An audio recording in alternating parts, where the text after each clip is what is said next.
Hey, Zach, can you hear me? Josh, what's going on, brother? How you doing, man? All good, man. How you doing? We're doing great, dude. We just got done blasting Accelerating the Rot. And fine piece. Hell yeah, it's a fine piece, man. What?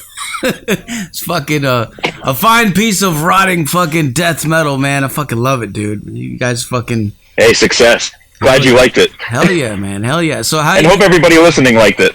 Yes, absolutely, man. If they didn't, they're gonna be well, they just have to fucking like it. God damn it, that's all that matters. So how you guys been doing, man? What's been going on in your world, man? I know you've been busy. We've been good, man. Yeah, I mean, we actually just came home. I was over in Europe for a week or so. We played a festival in Zurich 2 weeks ago, and then this past weekend we played Heidelberg Death Fest in Germany. And then now we're just kind of gearing up for this U.S. run we have coming up in April and May. Hell yeah! And this is going to be your first U.S. headlining tour, right? No, actually, it's going to be the first one we've done in a bit. But we've done multiple headlining runs over the years. We did one with Stabbing a couple of years ago, Malignancy a little bit before that, and on as time goes back. Okay, hell yeah, man! Well, that's fucking badass, dude. So how? Well, tell us about those festivals that you just played, man. What was the reception like?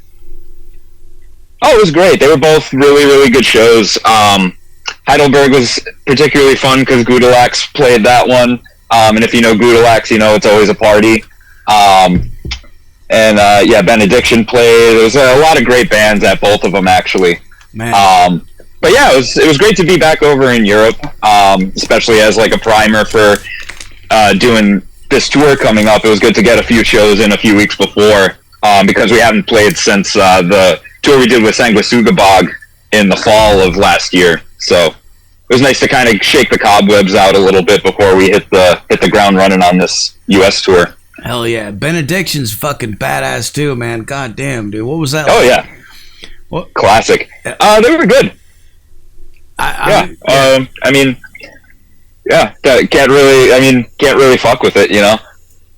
I was gonna say, man, I can imagine. I bet you were watching that shit, like, fucking... Oh, yeah, after we played, I was just in the crowd the whole rest of the time, you know? I like being a spectator, you know? I don't hang out backstage too much, especially at festivals, you know? Hell yeah. So, as far as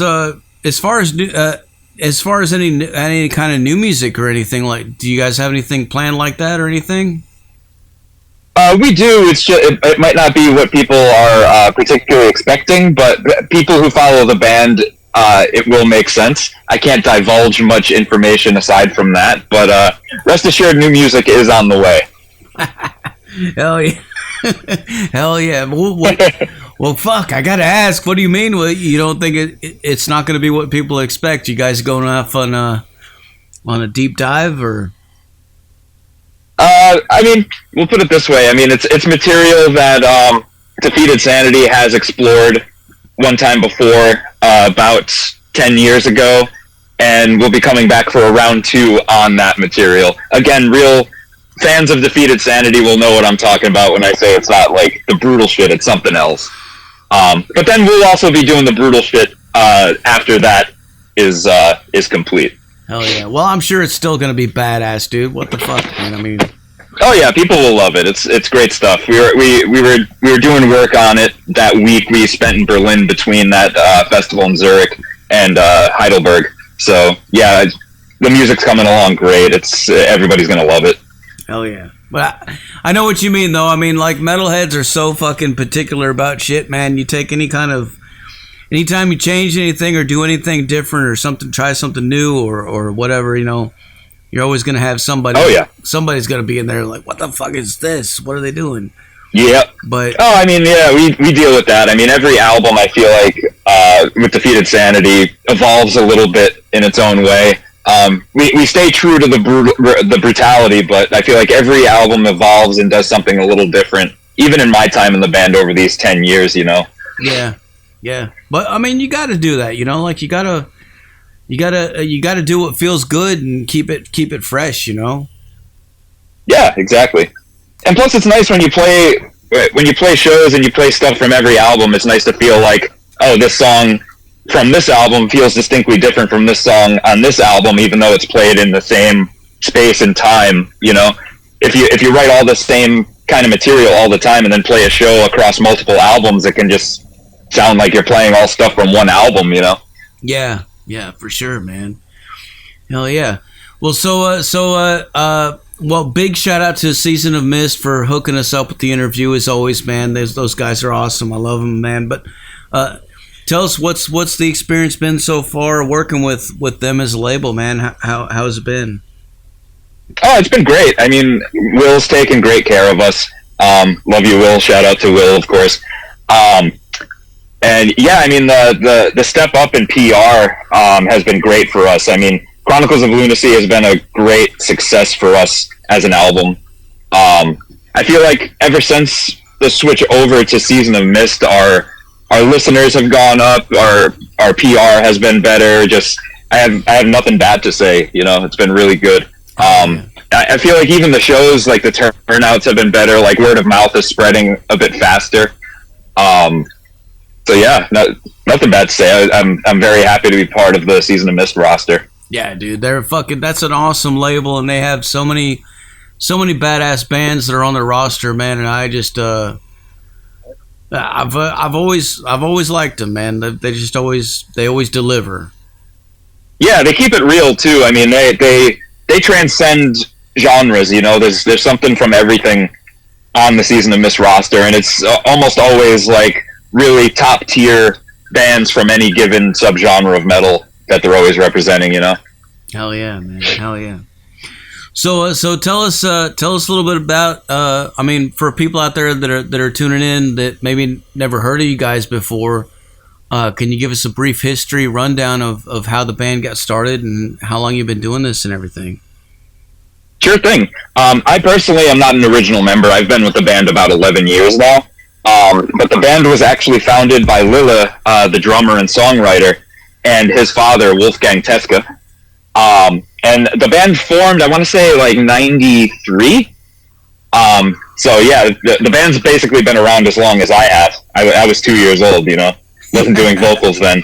Not quite, at least. And yeah, over the years, like the sound evolved and then kind of went into the brutal death metal realm around, you know, when Prelude to the Tragedy and Psalms of the Morbid, the first two albums came out. But there's even a stark contrast between the first album and the second album. The first one has like a very old school kind of vibe to it with not really guttural vocals, and then the second album, Psalms of the Morbid, really was like a kind of defining moment for the sound of Defeated Sanity as people know it today.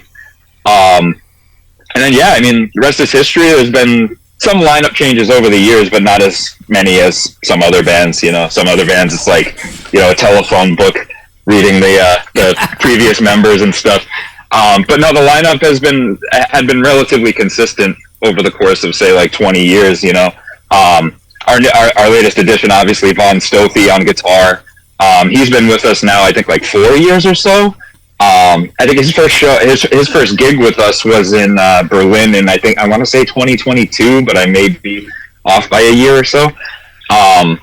And that was after our longtime guitarist Christian Kuhn left the band.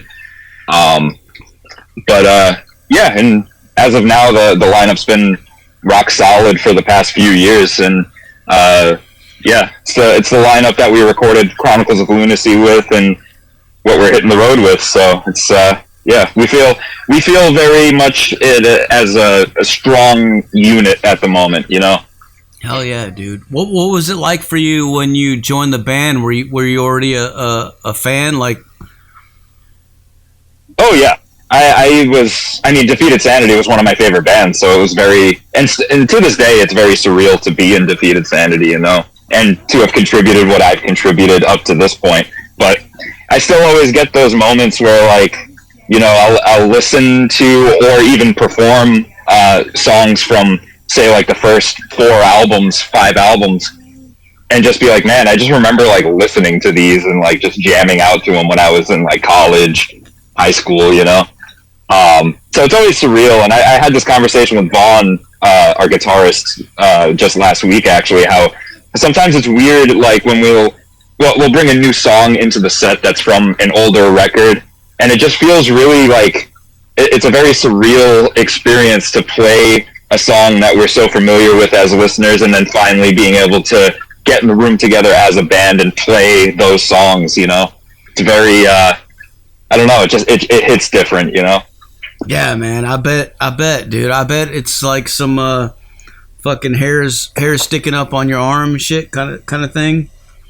Oh yeah, definitely. Yeah, it's very humbling, you know? I mean, I never, you know, if you told like 20-year-old me that I was going to be in Defeated Sanity, I would have been like, yeah, right, like you're smoking crack or something, like. But hey, it happened, you know. I know. Here you are, dude. Fucking. But I mean, 11 years in, like you're already pretty much like. I mean, that's, you know, like. I mean, it's fucking. That's serious, dude. Oh yeah, I mean it's as far as like the lineup goes, I'm at this point the longest standing vocalist of Defeated Sanity, the one who's spent the most time consecutively in the band, and also I think technically been on the most releases at this point. So it's nice to have that feeling after so many years, because you know, imposter syndrome is totally a thing, and I admire every previous vocalist of Defeated Sanity for individual reasons, you know, Connie, AJ, Jens, everybody. They all contributed something very special to the band. And, you know, I hope I do justice to those guys and also to the new material. Yeah, absolutely, man. Well, you're doing it, dude. It fucking sounds great, man. And everything I've heard so far, it just sounds amazing, dude. I love it, man. But, well, let me ask you, like as far as you personally, like what was your musical upbringing like when you were, take us back to like when you were a kid, like what were some of the stuff that you were listening to when you were young, like that got you into music and got you even to this point, you know, now? Yeah, totally. I mean, you know, there's always that like stereotypical metal upbringing, like, you know, you heard Black Sabbath for the first time, or like Judas Priest or something, then you kind of like rolled with the history as it unfurled. But I kind of came into metal and extreme music in kind of a different way. I was hit with like Korn. Korn was one of the first like metal bands that I ever heard, and I was young. I was probably in like third grade of elementary school, so very young.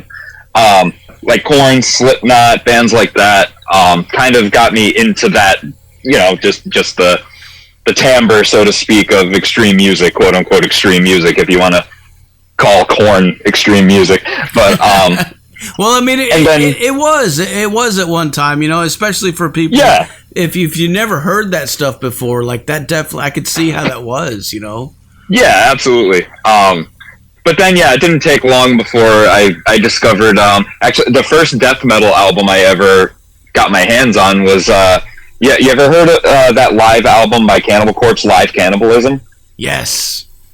That was that was my first exposure to death metal, and I was like totally hooked when I heard that. I saw the album cover. I was in fourth grade in elementary school. I won't forget it. I found a used copy of that at my local record store, and the cover, I was just like, whoa, this is insane, and I got it. And I was hooked at that point. And yeah, it didn't take me long beyond that point to discover bands like Dying Fetus, you know, Nile, Disgorge. It goes on and on, you know. Down the hill you fall. Oh yeah, man.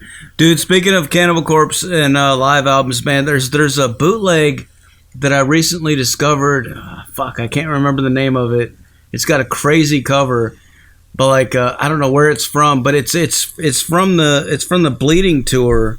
It's one of the last ones with Chris Barnes still on vocals, and yeah, it's actually like I'll have to send you a link, dude, because that one's really really fucking good. Like it's you said it's a live show? Yeah, it's a live show. It's a bootleg, but it's actually recorded like from the board, so it's professionally done. Like it sounds like they should have. I really wish they would have like put that out as an actual album because it's that good. But the little fucking gems are really like totally like pebbles on the riverbed. You know what I mean? Yeah, but like the little intros and stuff that he does like before the songs, like when he's fucking like screaming and growling at the crowd just in between songs. It's fucking insane. Oh yeah, I love when he did that. Yeah, it's so good. It's so good, man. But yeah, dude, Cannibal Corpse. Chris Barnes is the best of them, you know. Hell yeah, dude. Well, Corpse Grinder's badass too, man. I'm not mad at him. Like I'm not one of those. I know, like, there's a lot of people out there that are like, I only like this one and I don't like that one. But like, fuck, dude, I like it all, dude. But yeah. Oh, me too. I'm a huge Corpse Grinder fan. He's a big influence on me, and Chris Barnes is a big influence on me because they do it totally different, you know. Hell yeah. But yeah, you telling me about that makes me realize my age, man, because I'm fucking old as fuck. Like I remember, you know, when I first got into metal, it was in the early '80s. It was like one of the first metal records I listened to was Iron Maiden, Number of the Beast. And, you know, Motley Crue, Shout the Devil, and stuff like that, Ozzy. But after Metallica came out and then started going down that fucking rabbit hole of just deeper, heavier shit, and then death metal, Deicide, Cannibal Corpse. Way she goes. Stuff. Yeah, man. Yep, way she goes.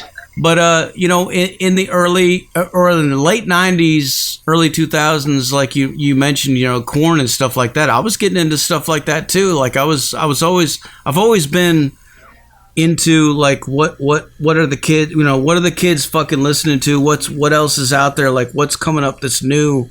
You know, I'm always amazed at how things just the sound of it changes over time. You know, it's like everybody's taking.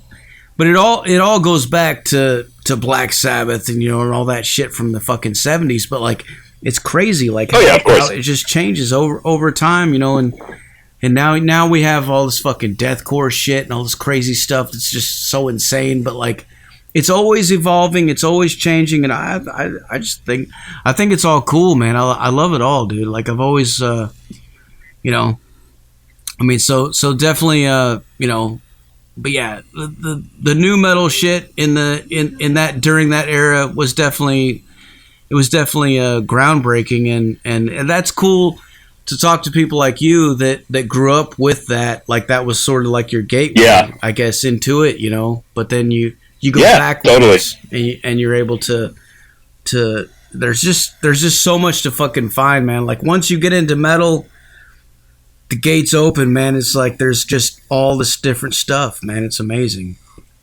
It's a lifelong journey, you know. I mean, I'm you know, whenever I'm on tour with the guys, like one of them will show me a record or something that I've never even heard, you know, and I'll be like, oh shit, I love this, and it'll become a part of my regular listening circulation, you know. So it's great to, and especially because in the band where Lilla's a little older than me. I think he's 42, 43, and Jacob's I think 38 or something like roughly. So we're all, and I'm 34. So there's like little age gaps where we all experienced our metal upbringing at like a slightly different place and time. You know, it's almost like shingles on a roof overlapping. You know. Yeah.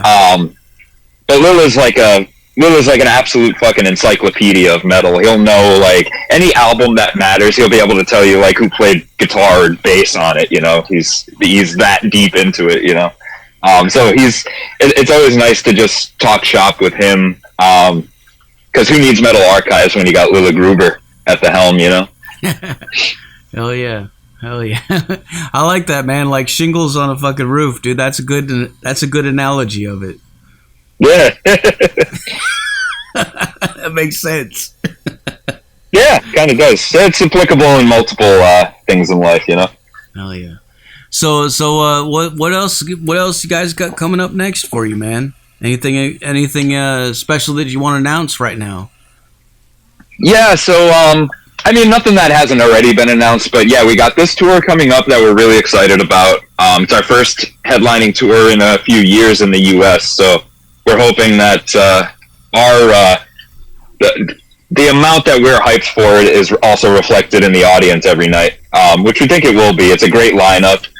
We got Inferi, Organectomy, and then a rotating opener slot with Excrescence is doing some dates, Horrific Visions is doing some dates, and then Scasm. So it's going to be a really interesting and sick lineup. All killer, no filler, you know. And then besides that, the only other thing that we have on the docket that I'm able to actually talk about as of now is in June we're playing Hellfest in France, which we're all very excited about. We've never played Hellfest actually, as Defeated in general has never played Hellfest. I've never even been to it. So we're all super excited to go there and play. And we're even more excited to go there and watch all the sick bands. You know, Iron Maiden's playing, Deep Purple's playing, Deicide, like... It's just going to be like kids in a candy shop that whole long weekend, you know? Yeah, dude. That's such a fucking amazing thing about metal in general, is that we have these fucking insane festivals and stuff like that going on. You know, like, you think about it, like, other genres of music don't really do that, you know? Like, if you think about it, like... Not really, no. I mean, they don't. It's just... But it's like, you know... It's weird how the fucking how the mainstream media sort of still fucking to this day sort of acts like metal and rock music in general, you know, is sort of like down here, and pop and all this other stuff is up here. But like, but like all the people are going to these fucking huge events, man, all around the world, you know, like, and it's been going on for decades, man. Like, it's just it's fucking crazy, man. Like, I mean, like compare Wacken to like Coachella, you know, like the numbers aren't even that far off. I feel like, you know. Yeah. I mean, Wacken's like enormous. Yeah. Yeah, I know, man. Like, it's fuck. You see, but you won't see coverage. You won't see coverage of Wacken on CNN, you know. No. But yeah, not in our lifetime. Oh man. It's fucking crazy. Like, somebody needs to pull their head out of their ass and fucking, like, you know, I don't know. I know I'm sounding like fucking Eddie Trunk right now, or, you know, these old guys that are fucking like, you know, what the fuck? Come on. But, like, it's true, man. Like, you know, it's crazy. But again, at the same time, it's like, we don't need them, you know? Like, we've got our thing. And I think the metal community, as far as, you know, just people supporting and coming out, they do it, man, regardless. It doesn't matter. Oh yeah, true metal fans, you know, like, I mean, there's such a, like you said, such an enormous metal community the globe over, and it remains strong, you know, like, even underground shit. I mean, when I first joined Defeated, like, we weren't playing really big shows a lot of the time. We were playing in really tiny venues, you know, for maybe like, I don't know, 50 to like 150 people, depending on, you know, if it was a small town or a big city, or if it was a really small town sometimes. I mean, I played shows for basically the bar staff and the rest of the bands on the tour package, you know. But, you know, some of them are still some fond memories, you know.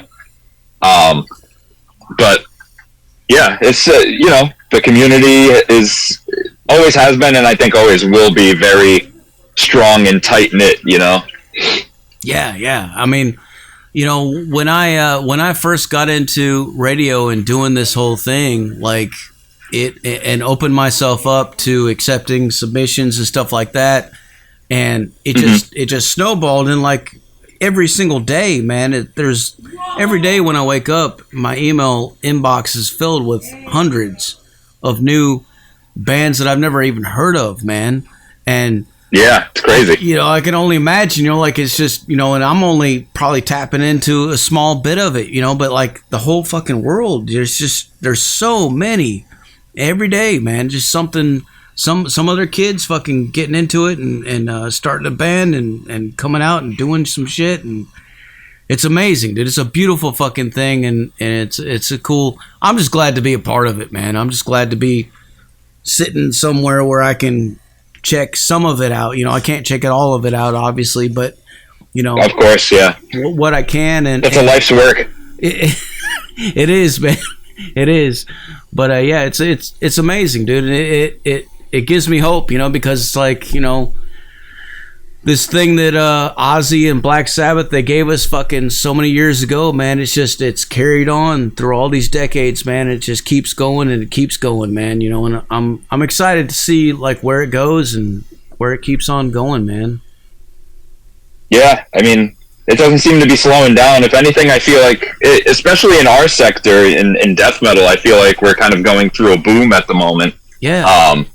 The attendance at death metal shows, I feel like, is going up. Like, a lot of younger kids are coming out to death metal shows, which has been great to see. I feel like ever since things kind of bounced back after COVID, I noticed a lot after starting to play shows once restrictions were lifted and stuff like that, that a lot of younger kids were coming out to death metal shows. It was like everybody discovered death metal while they were locked up in their bedrooms and stuff, and I'm like, it's got, you know, if we could extract one good thing out of it, I guess it's that kind of sense of people wanting to take advantage of going to see live music again after not being able to for, say, like 2 or 3 years. And people were very, and still are, I feel like, very hungry for it. Yeah, dude, we have a festival here that we do in Jackson, Tennessee, called the Tennessee Metal Devastation Music Fest. We started it right after the fucking pandemic happened and everything. And ever since, I've noticed every single year, dude, all these parents, like, they're coming out, but they're bringing their kids. And because we keep it all ages, so like there's all these little kids that come out and they have their little mosh pits and stuff. Like, I'm talking about like 10, 12, 11-year-olds like jumping around, you know, but they're loving it and they're getting into it, and that's fucking awesome, man. Like, yeah, it's amazing. It's so cool. Yeah, and I've seen that too at our gigs too. Like, you know, people bring their kids out and stuff, and I'm just like, it's not even like weird to see anymore, you know? It's beautiful, man. It really is, you know. Like, I mean, it wasn't like that when I was a kid, man. Like, it was pretty hard to get to go to a show, you know. Like, you had to have somebody. I mean, it was different. Like, but now it's just, it seems it's growing, man. It just keeps on growing. Yeah, and barriers seem to be kind of becoming more fluid, you know. Like, I mean, at least from my upbringing, like, I didn't grow up with, like, my mom didn't like heavy metal music, really, so, like, she wasn't going to be going to a show casually and bringing me along with her. So I wasn't discovering metal bands through that avenue like some kids are nowadays, with their parents being really strong supporters of extreme music and trying to pass that love on to their kids, you know what I mean? And I see that very often. Yeah. My mom wasn't against it, but like she wasn't really that much into it. But at the same time, she was okay with me being into it. But I remember like my first show, I was like 8 years old, and my babysitter actually got tickets to go to see Bon Jovi and Cinderella, early 80s. And she knew that I was into it, so she was like, "Hey, I got an extra ticket. Can I take Zach with me?" And my mom was like, "Yeah, of course." And I went to that. Awesome. That was my first show. And I, you know, when the fucking lights went on, dude, the whole fucking place lit up, and all these fucking chicks are pulling their t-shirts up, and I'm looking around, I'm a little kid, and I'm like, holy fuck. But then, yeah, and you're like, this is it. Yeah, this is it. But like, it's funny because like the next show that I went to on my own was Slayer, the Divine Intervention tour with Machine Head opening up, and that was. Oh, okay, yeah. That was that was insane, dude. Like that was. Oh yeah. That was the fucking groundbreaking moment right there, man. That was. Oh hell yeah, of course. And I mean, come on, like Slayer puts on one of the sickest shows ever. You know. Hell yeah. Fucking love Slayer, man. Yeah, I feel gifted to being that I was in the generation that I'm in. I feel blessed to have been able to see Slayer twice, because I feel like, you know, like. They're all getting older. I don't know. Like, I mean, I don't know that. When's the last time Slayer was like playing? What's the last like Slayer tour that happened? I can't even remember. Yeah, I mean, they're not doing tours anymore, but they do like one-offs now. You know, just at festivals here and there. But yeah, for any of us. Sorry, after you. Yeah, for any of us like that grew up being able to go and see them when they were touring, you know, it was fucking amazing. But I mean, still, you know, to this day, like if you get a chance and Slayer's playing at a festival near you, I definitely recommend it highly. Yeah, it's literally like for a metalhead, it's a biblical experience, you know. I mean, I got to see them on what year was it? Maybe like 2006. The Unholy Alliance tour. Hell they played with like I think it was Lamb of God and Children of Bodom. Yeah, and Mastodon. Yeah, Mastodon. Yeah. And I saw them another time on a. It was just I can't remember who was supporting them at the time, but it was they were touring doing a touring cycle on Christ Illusion. Yes. So that must have been like 2007 or something like that. I can't remember exactly. But yeah, it was formative concerts for me to really see them. You know. I think that was when they had when they were doing a show co-headlining with Marilyn Manson, if I'm not mistaken. I don't know, because I don't think I've ever. I haven't seen Marilyn Manson play, so it must have been a different tour. I can't remember who the hell they were on tour with at that point. Yeah, I'm gonna have to look that up later. I saw that in Phoenix, Arizona, when I was living out there. Man, that was pretty insane too. Like that was weird. Like it was like at first I didn't think, I was like, this is gonna be a weird fucking thing, but at the same time it was kind of cool. Like there was, the crowd totally was, everybody was into it, and yeah, it was weird, but it was cool. Yeah, hell yeah. But so well, fuck yeah, man. Well, I guess I'm about out of questions for you. Is there anything else you want to let the people know?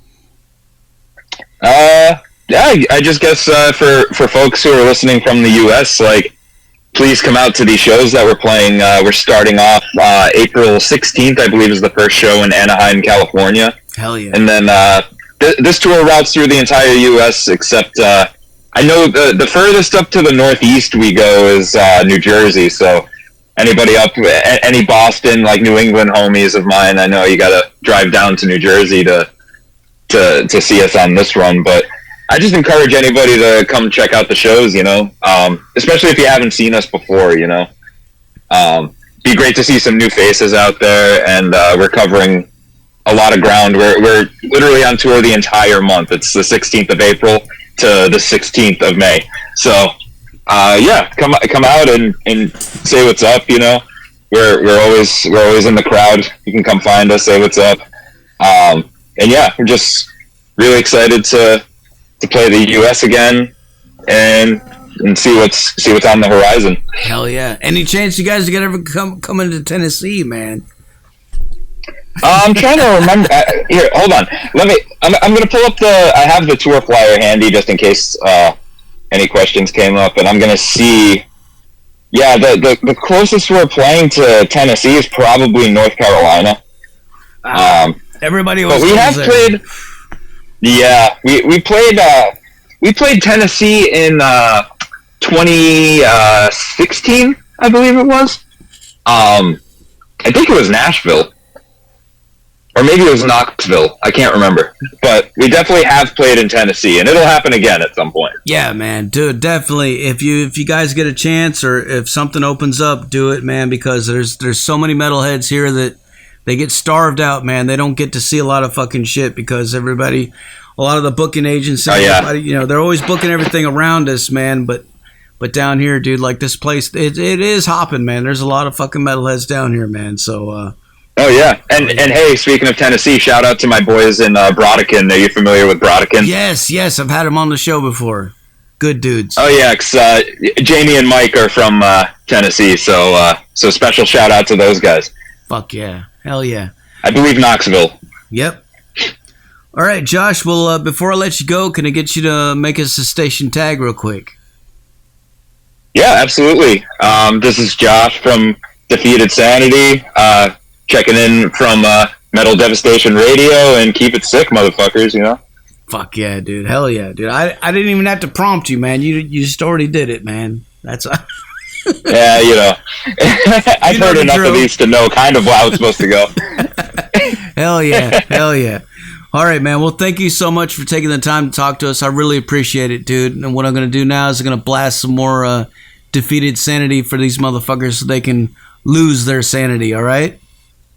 Hell yeah. Hey, cheers, Zach. Thank you for having me on. It was a pleasure. And thank you all for listening, whoever's out there. Hell yeah, brother. Anytime, man. Anytime. All right, we'll talk to you later. Fuck yeah. Talk soon. Cheers. There you have it, folks. Josh from Defeated Sanity live on the Zach Moonshine Show with Metal Devastation motherfucking Radio. Like I said earlier, put your speakers in your windows, put them in your front lawns, put them in your neighbor's driveway. Do whatever the fuck you got to do, man. If you don't see U-Haul trucks everywhere tomorrow, you and me are not the same.